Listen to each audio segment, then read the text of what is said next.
Good morning, my name is Carlos Ramirez, owner of NVS Audio in Roselle, New Jersey, and welcome to Tool Time Tuesday. Today I want to talk about my friend Jesse Peterson's cable pick. I made a video a little over a year ago about the prototype version of this. It was made of plastic. Now he was able to mass produce them. It looks like it's heavy gauge stainless steel, and it looks like it's cut on a water jet. Really heavy duty.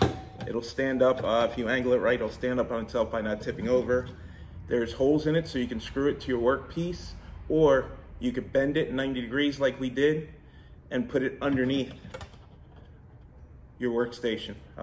Use it however you like to.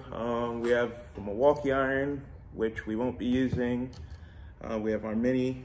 We're gonna be using our trusty Aussie iron and our beautiful caddy that Brian Shirg made for us. So it's a very simple tool.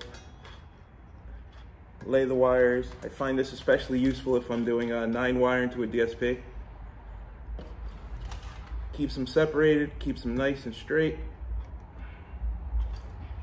You can line them all up, heat up the soldering iron once, and just hit them all at once. That's especially handy with the Aussie iron because the button does not latch. So you have a 7 to 10 second warm-up time. And then you just go ahead and hit them all at the same time. There's one. There's two.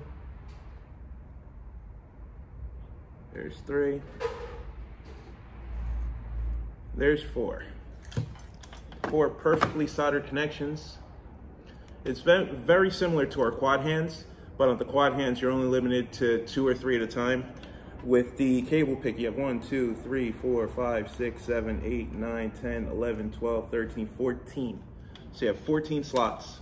You could actually use it in conjunction with the quad hands if you needed to. But you have 14 slots. It'll hold the wire in. Wow, that was hot.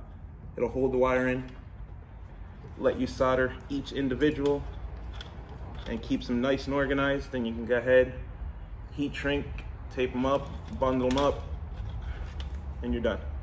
Simple tool, inexpensive. I'm glad he made it. Glad he sent us out a prototype. Check it out, leave a link in the description, and I'll talk to you next week.